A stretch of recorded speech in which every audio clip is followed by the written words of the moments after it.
berdasarkan hasil otopsi yang kedua, setelah jenazahnya digali, kita menempatkan 2 orang tenaga kesehatan, 1 dokter, 1 magister kesehatan untuk mewakili keluarga dan atau penasihat hukum, karena terus terjadi negosiasi-negosiasi yang awalnya penasihat hukum boleh menyaksikan penggalian dan otopsi, keluarga juga boleh menyaksikan, dan bahkan buat keluarga disediakan CCTV, terus bergeser pada akhirnya tidak boleh, baik keluarga maupun penasihat hukum, dengan alasan pelanggaran kode etik kedokteran. Jadi hanya yang berprofesi dokter maupun berprofesi di bidang tenaga medis yang boleh melihat. Nah, maka di jam-jam terakhir diberikan kita tantangan, apabila ada keluarga atau orang yang bisa dipercaya atau pengamat, boleh, yang penting profesinya dokter atau di bidang kesehatan. Maka dalam waktu 1 jam di malam hari menjelang penggalian itu, saya dapatkan 2. Satu itu Herlina Lubis, dia magister kesehatan. Satu lagi Martina Aritonang atau Raja Guguk gitu.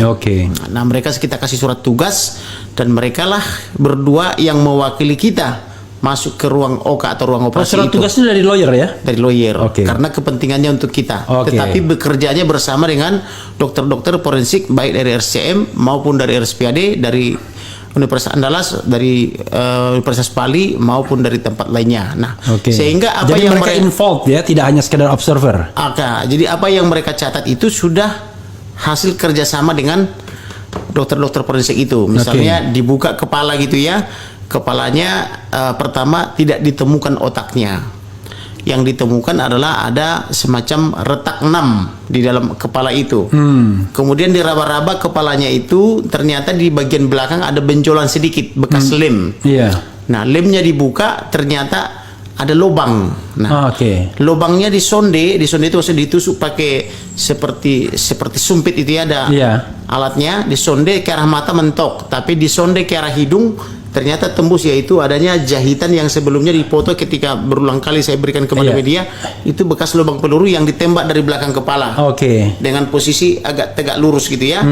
Nah, inilah salah satu bukti yang membantah perkataan dari di sini tembaknya. Ditembak dari kepala, belakang kepala. Tembus ke hidung.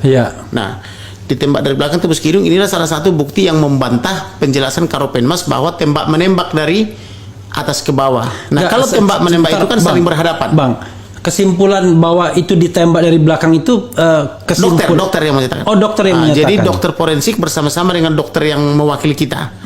Jadi mereka menyatakan ini ditembak dari belakang. Maka dicatat oleh dokter kita itu ditembak dari belakang. Ini catatan mereka.